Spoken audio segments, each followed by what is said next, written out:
Tayo po ang lahat.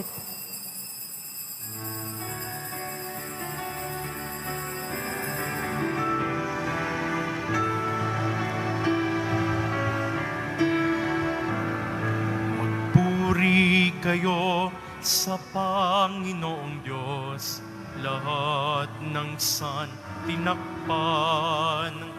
Magsiawit kayo at siya'y ipagdangal magpakailanman.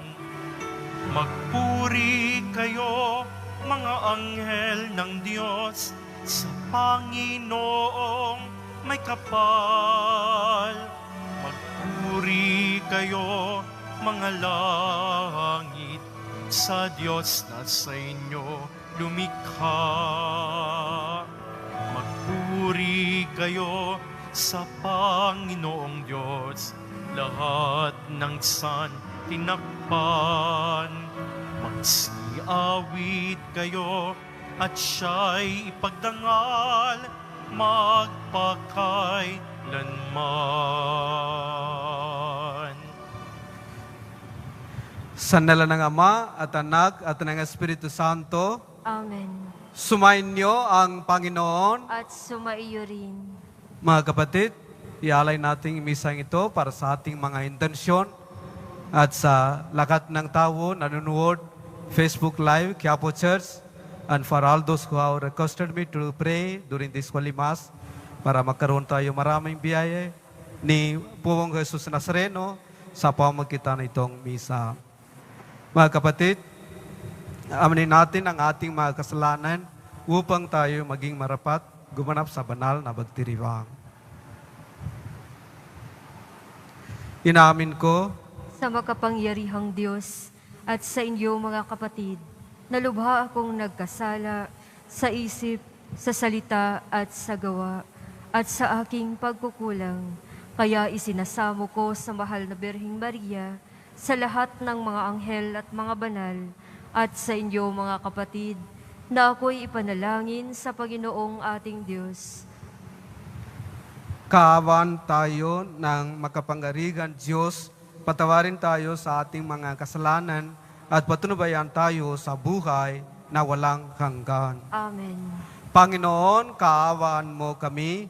Panginoon, kaawaan mo kami. Kristo, kaawaan mo kami. Kristo, kaawaan mo kami. Panginoon, kaawaan mo kami. Panginoon, kaawaan mo kami. Manalangin tayo. Ama naming makapangyarihan, ang iyong takilang pagkamaawayin ng nanginging babaw sa aming ginagawang kabutihan at idanadaig na mga kahilingan, ang kakandakang loob mo sa amin ay gawing mong mag-umapaw upang ang kasalanang ipinangangambang ihingi ng kapatawaran ng budi naming takot na ikaw ay lapitan, ay iyong patawarin ng lubusan at ang ipinag-alangan naming hilingin sa bagdarasal ay iyong bagbigyang aming makamtan sa pamagitan ni Jesucristo kasama ng Espiritu Santo magpasawalang hanggan. Amen. Magsiupo ang lahat. Pagbasa mula sa sulat ni Apostol San Pablo sa mga taga-Galasya. Mga kapatid, hindi kaila sa inyo kung paano ako namuhay bilang masugid na kaanib sa Judaismo. Buong lupit kong inuusig ang simbahan ng Diyos at sinikap na ito'y wasakin. Naking mas masugid ako sa relihiyong ito kaysa maraming Hudyong kasing gulang ko. At malaki ang aking malasakit sa mga kaugalian ng aming mga ninuno. Ngunit dahil sa kagandahang loob ng Diyos, hinirang niya ako bago pa ipanganak at tinawag upang maging lingkod niya. At nang ihayag niya sa akin ang kanyang anak, upang ang mabuting balita tungkol sa kanya ay naipaangaral ko sa mga hintil. Hindi ako sumangguni kanino man, ni hindi ako nagpunta sa Jerusalem upang makipagkita sa mga apostol na nauna kaysa akin. Sa halip, nagtungo ako sa Arabia at pagkatapos ay nagbalik sa Damasco. Nakaraan pa ang 3 taon bago ako umakyat sa Jerusalem upang makipagkita kay Pedro. At sa 15 araw kaming magkasama, wala akong nakitang apostol, liban kay Santiago, na kapatid ng Panginoon. Totoong lahat ang sinasabi ko sa sulat na ito. Alam ng Diyos na hindi ako nagsisinungaling. Pagkatapos, pumunta ako sa mga lalawigan ng Syria at ng Sicilia. Hindi ako nakakita noon ng mga Kristiyano sa Judea. Nabalitaan lamang nila na ang dating umuusig sa kanila ay nangangaral ngayon tungkol sa pananampalataya na kanyang sinikap na wasakin noong una. Kaya't nagpuri sila sa Diyos dahil sa akin. Ang salita ng Diyos. Salamat sa Diyos. Poon ako ay samahan sa buhay na walang hanggan. Poon ako ay samahan sa buhay na walang hanggan. Ako iyong siniyasat, batid mo ang aking buhay. Ang lahat kong lihim, poon ay tiyak mong nalalaman. Ang lahat ng gawain ko sa iyo ay hindi lingid. Kahit ikaw ay malayo, batid mo ang aking isip. Ako iyong nakikita, gumagawa o hindi man. Ang lahat ng gawain ko'y pawang iyong nalalaman. Poon ako ay samahan sa buhay na walang hanggan. Ang anumang aking sangkap, ikaw o Diyos ang lumikha. Sa tiyan ng aking inay, hinugis mo akong bata. Pinupuri kita, o Diyos, marapat kang katakutan. Ang lahat ng gawain mo ay kahanga-hangang tunay. Poon ako ay samahan sa buhay na walang hanggan. Lahat ng ito'y nakikintal sa puso ko at loobin. Ang buto ko sa katawan, noong iyon ay hugisin. Sa loob ng bahay bata, doon iyong mapansin. Lumalaki ako roong, sa'yo'y di nalilihim. Poon ako ay samahan sa buhay na walang hanggan. Magsitayo po ang lahat. Sumayin niyo ang Panginoon. At sumaiyo rin. Ang mabuting balita ng Panginoon ayon kay San Lucas. Papuri sa iyo, Panginoon. Noong panahong iyon, pumasok si Jesus sa isang nayon. Malugod siyang tinanggap ng isang babaeng nangangalang Marta sa tahanan nito. Ang babaeng ito'y may isang kapatid na Maria ang pangalan. Naupo ito sa paanan ng Panginoon at nakinig sa kanyang itinuturo. Alala si Marta sapagkat kulang ang kanyang katawan sa pagkahanda. Kaya't lumapit siya kay Jesus at ang wika, Panginoon, sabihin nga po ninyo sa kapatid kong tulungan naman ako. Ngunit sinako siya ng Panginoon. Marta, Marta, naliligalig ka at abalang-abala sa maraming bagay. Ngunit, isa lamang ang talagang kailangan. Pinili ni Maria ang lalong mabuti at ito'y hindi aalisin sa kanya. Ang mabuting balita ng Panginoon. Pinupuri ka namin, Panginoong Heso Kristo. Magsiupo ang lahat. Isang magandang hapon po sa inyo lahat. Sinabi ng Panginoon kay Marta, Marta, Marta, nababahala ka at nag-aalala tungkol sa maraming bagay. Isa lang ang kailangan. Ano ang mas magusay na bahagi na iyon?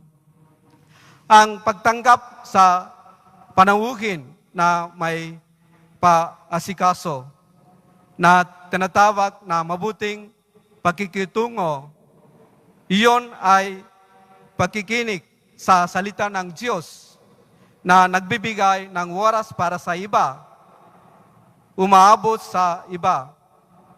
Iyon ay isang paghinga mula sa isang nagagawain na pagiging abala sa buhay. Iyon ang dahilan kung bakit dito pinakakalagahan ni Jesus ang uugali ni Maria at pinansin ang pag-uugali ni Marta. Paano ba tayo nabubuhay araw-araw? Namumuhay ba tayo tulad ni Marta? Abala sa maraming bagay na dapat gawin at walang oras upang makapagpahinga? O namumuhay tayo tulad ni Maria na may sapat na oras upang makapagpahinga at alivin ang iba? Ano mga taong tulad ni Marta ay maaaring may alalahanin, ngunit hindi nila malalaman kung paano ito malalampasan. Ngunit ang mga taong katulad ni Maria, pagamat meron pagkaalala at abala sa mga gawain, ay nalalaman kung paano ito malalampasan sa buhay. Sa kasulukuyan, ang ating pagiging abala sa mga gawain na yon, pandemic, ay tila ba nabawasan. Ang ito ang isa nagiging magandang aral sa ating ng COVID-19. At ito ay nagturo sa atin na ano ang mga bagay na mahalaga sa ating buhay. Halimbawa, magbibigay ng oras para sa pamilya, mga bisita, magdarasal, pagkakawang gawa, pakikinig ng salita ng Diyos. Mga kapatid, meron isang negosyante, lalaki, palaging pagiging abala sa buhay niya. Hindi nagbibigay oras para sa pamilya, hindi nagbigay oras para sa empleyado, lagi busy siya. Tapos siya ay nakasakit. Siya ay dinala sa hospital. Tapos walang mga tao, walang mga kaibigan, walang mga relatives bumibisita sa kanya. Dahil hindi siya binigay oras para sa kanila. Kailan siya pagiging abala sa business. Yes, mga kapatid, alam ninyo, bawat pagkilos may mga reaksyon. Bawat pagkilos may mga reaksyon. Kaya huwag nating pagiging abala sa ating buhay. Hindi dapat tayo maging sobrang busy.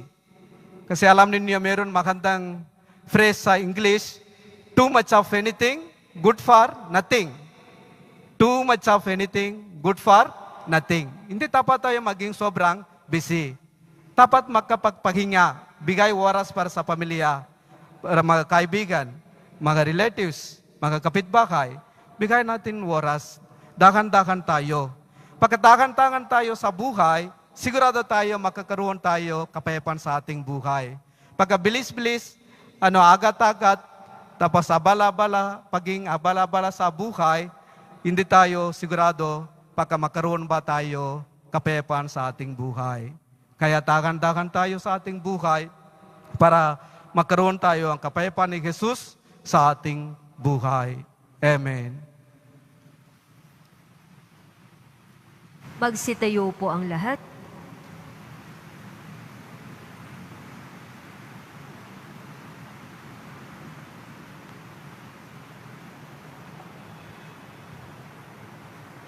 Tulad ng napag-alaman nina Maria at Marta, nabunyag kay Jesus ang kabutihan at pagkibig ng Diyos na nananakan sa ating piling. Manalangin tayo sa Diyos na naririto at nakikinig sa atin. Ang tugon ninyo ay, Panginoon, tingin mo ang aming panalangin. Panginoon, dinggin mo ang aming panalangin. Ang simbahan sa buong daigdig. Naway maging bukas na tahanan para sa lahat ng maliliit nating mga kapatid. Manalangin tayo. Panginoon, dinggin mo ang aming panalangin. Ang mga labis na abala sa mga bagay sa mundong ito na kumukupas, naway magkaroon ng pagpapahalaga sa pakikinig sa salita ng Diyos. Manalangin tayo. Panginoon, dinggin mo ang aming panalangin. Katulad ni Maria, naway piliin natin ang higit na mahalaga at tanggapin si Jesus sa ating puso at buhay. Manalangin tayo. Panginoon, dinggin mo ang aming panalangin. Para sa ating humaharap sa pagsubok na dulot ng COVID-19, naway mapuno ang ating mga puso ng pag-asa sa gitna ng dilim na dulot ng salot na ito. Manalangin tayo. Panginoon, dinggin mo ang aming panalangin. Ama naming Diyos, ipinadala mo ang iyong anak na si Jesus upang ipakita sa amin ang daan patungo sa buhay na walang hanggan. Lagi nawa naming siyang tanggapin sa aming buhay at makaroon siya ng puwang sa aming puso. Hinigiling namin ito sa pamagitan ni Kristo na aming Panginoon. Amen. Magsiupo ang lahat.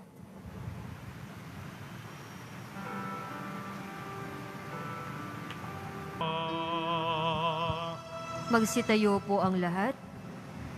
Manalangin kayo mga kapatid upang ang paghahain natin ay galugdan ng Diyos samang makapangyarihan. Tanggapin nawa ng Panginoon itong paghahain sa iyong mga kamay, sa kapurihan niya at karangalan sa ating kapakinabangan at sa buong sambayanan niyang banal. Ama naming lumikha, tanggapin mo ang paghahain ng mga alay na iyong inigabilin at sa bagdiriwang ng dapat naming ganapin ang kabanalan ng iyong pagliligtas naway sumaamin sa pamagitan ni Jesucristo kasama ng Espiritu Santo magpasawalang hanggan. Amen. Sumainyo ang Panginoon. At sumaiyo rin. Itaas sa Diyos ang inyong puso at diwa. Itinaas na namin sa Panginoon. Pasalamatan natin ang Panginoon ating Diyos. Marapat na siya ay pasalamatan. Ama naming makapangyarihan, tunay ng marapat na ikaw ay aming pasalamatan sa iyong paglinggap at kagandaang loob.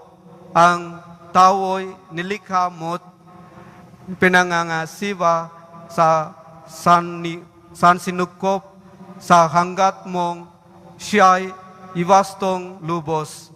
Siya'y binagdusa mo sa kanyang pagtalikot sa iyong pagiliw, iyong ipinahintulot na makabalik siya sa pamagitan ni Kristo Jesus, kaya kaysa ng mga anghel na nagsisiyawit ng papuri sa iyo, nang walang humpay sa kalangitan, kami nagbabuni sa iyong kadakilaan. Santo, Santo, Santo, Panginoong Diyos ng mga hukbo, napupuno ang langit at lupa ng kadakilaan mo, hosana sa kaitaasan. Pinagpala ang naparirito sa ngalan ng Panginoon, hosana sa kaitaasan. Magsiluhod po ang lahat. Ama naming banal, ikaw ang bukal ng tanang kabanalan, kaya sa pamagitan ng iyong Espiritu, gawin mo banal ang kaloob na ito, upang para sa amin maging katawan at dugo ng aming Panginoon Jesucristo. Bago niya pinagtiisang kusang loob na maging handog, hinawakan niya ang tinapay. Pinasalamatan ka niya, pinahati-hati niya iyon, iniabos sa kanyang mga alagad at sinabi, tanggapin ninyong lahat ito at kanin. Ito ang aking katawan na ikahandog para sa inyo.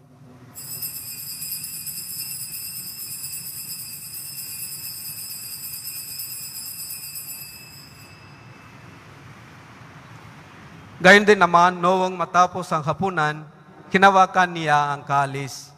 Muli ka niya ang pinasalamatan, iniabot niya ang kalis sa kanyang mga alagad at sinabi, tanggapin ninyong lahat ito at inumin.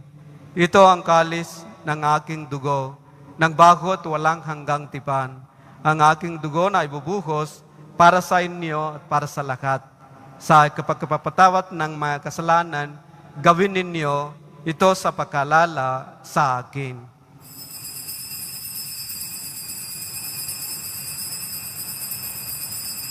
Magsitayo po ang lahat.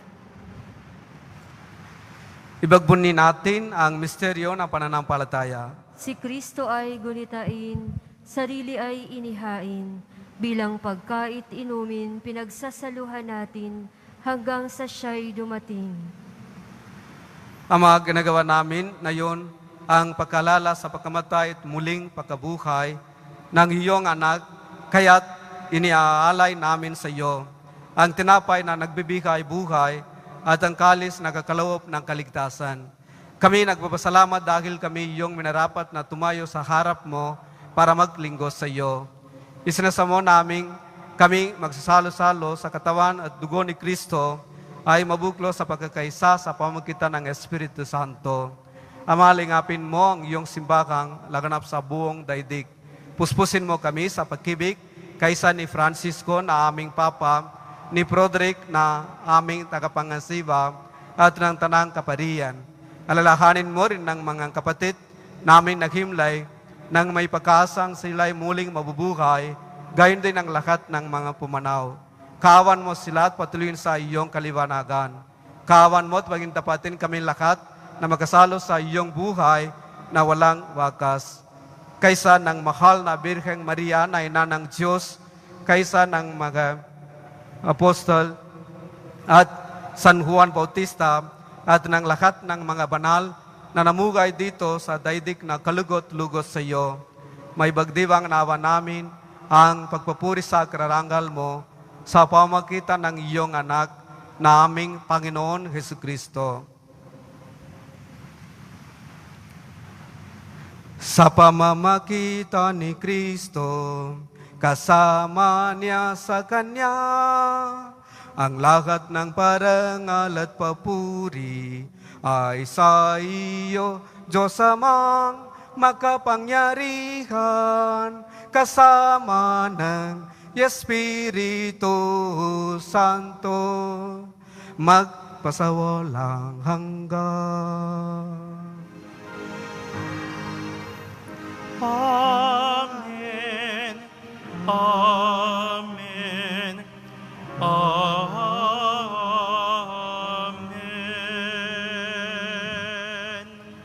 Sa tagubilin ng nagagaling na utos at duro ni Jesus, na Panginoon natin na Diyos, ipahayag natin ang lakas loob. Ama namin, sumasalangit ka, sambahin ang ngalan mo, mapasa amin ng kaharian mo, sundin ang loob mo dito sa lupa para nang sa langit.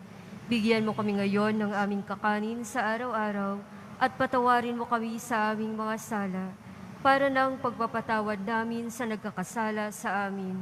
At huwag mo kaming ipahintulot sa tukso at iadya mo kami sa lahat ng masama. Amen. Hinihiling namin kami iadya sa lahat ng masama, paglooban ng kapayapaan na araw-araw, iligtas sa kasalanan at ilayo sa lahat ng kapahamakan, samantalang amin pinanambikan ng takilang araw, ng pagpahayag na tagapagligtas naming si Jesucristo. Sapagkat iyo ang kaharian at ang kapangyarihan at ang kapurihan magpakailanman. Amen. Panginoon Jesucristo, sinabi mo sa iyong mga apostol, kapayapaan ang iniiwan ko sa inyo. Ang aking kapayapaan ang ibinibigay ko sa inyo. Tungyan mo ang aming pananampalataya at huwag ang aming pagkakasala. Paglooban mo kami ng kapayapaan at pagkakaisa yun sa iyong kalooban, kasama ng Espiritu Santo, magpasawalang hanggan. Amen. Ang kapayapaan ng Panginoon ay laging sumanyo. At sumaiyo rin. Magbigyan kayo ng kapayapaan sa isa't isa. Peace be with you, peace be with you, peace be with you. Kordero ng Diyos na nag-aalis ng mga kasalanan ng sanlibutan, maawa ka sa amin. Kordero ng Diyos na nag-aalis ng mga kasalanan ng sanlibutan, maawa ka sa amin. Kordero ng Diyos na nag-aalis ng mga kasalanan ng sanlibutan, ipagkaloob mo sa amin ang kapayapaan. Magsiluhod po ang lahat.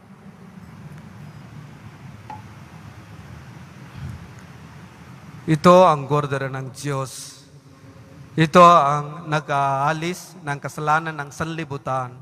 Mapalat ang mga inaanyayakan sa kanyang piging. Panginoon, hindi ako karapat-dapat na magpatuloy sa iyo, ngunit sa isang salita mo lamang ay gagaling na ako.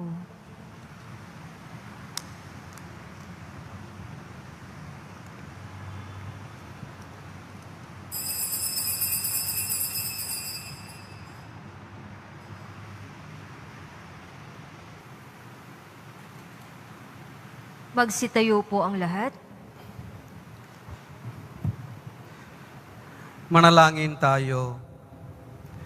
Ama naming mapagmahal, ipagkaloob mong sa pagsasalo namin sa pagkait inuming banal, kami ay maging katawan ni Kristo na aming pinaginabangan sa pamamagitan niya kasama ng Espiritu Santo magpasawalang hanggan. Amen. Paalaala.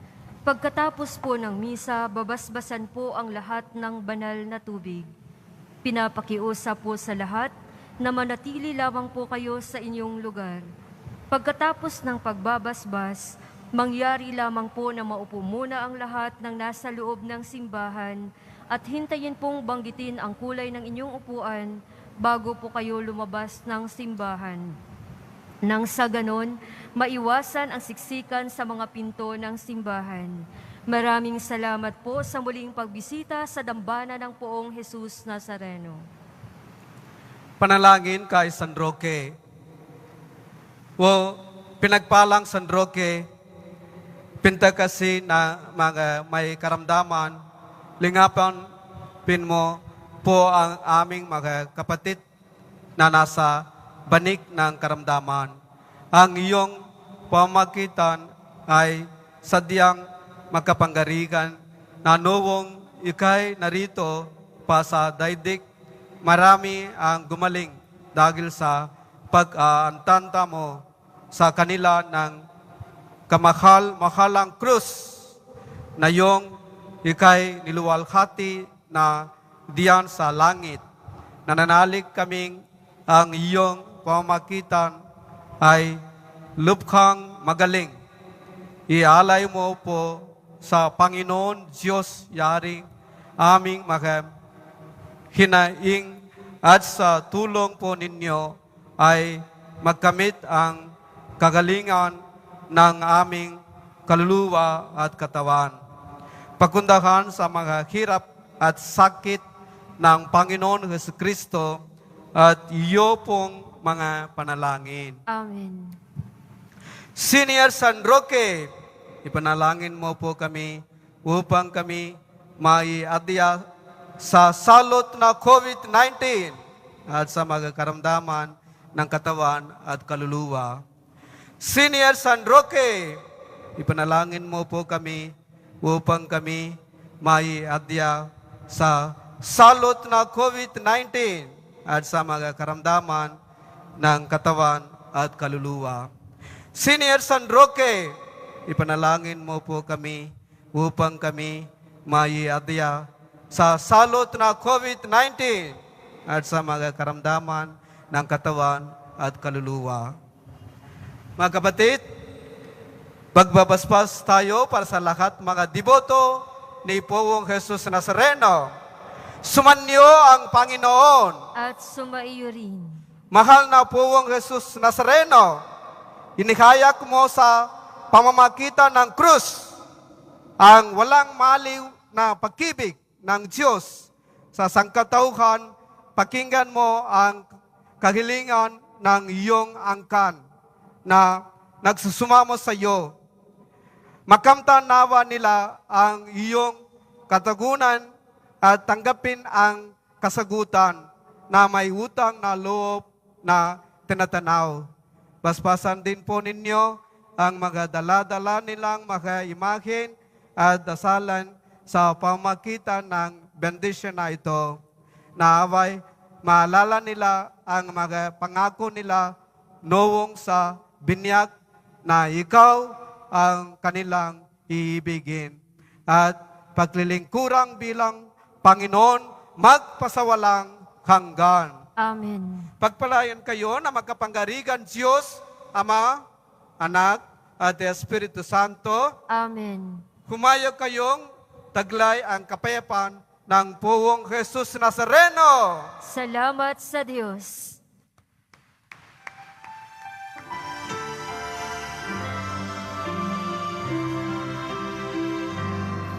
Nuestro Padre Jesus Nazareno, sinasamba ka namin.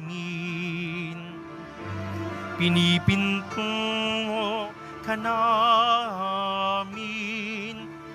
Aral mo ang aming buhay at kaligtasan. Nuestro Padre Jesus Nazareno, iligtas mo kami sa kasalanan. Ang krus mong kinamatayan ay sagisag ng aming kaligtasan. Nuestro Padre Jesus Nazareno, dinarangal ka na amin. Nuestro Padre Jesus Nazareno, nilulwalhati ka namin. Nuestro Padre Jesus Nazareno, dinarangal ka na amin.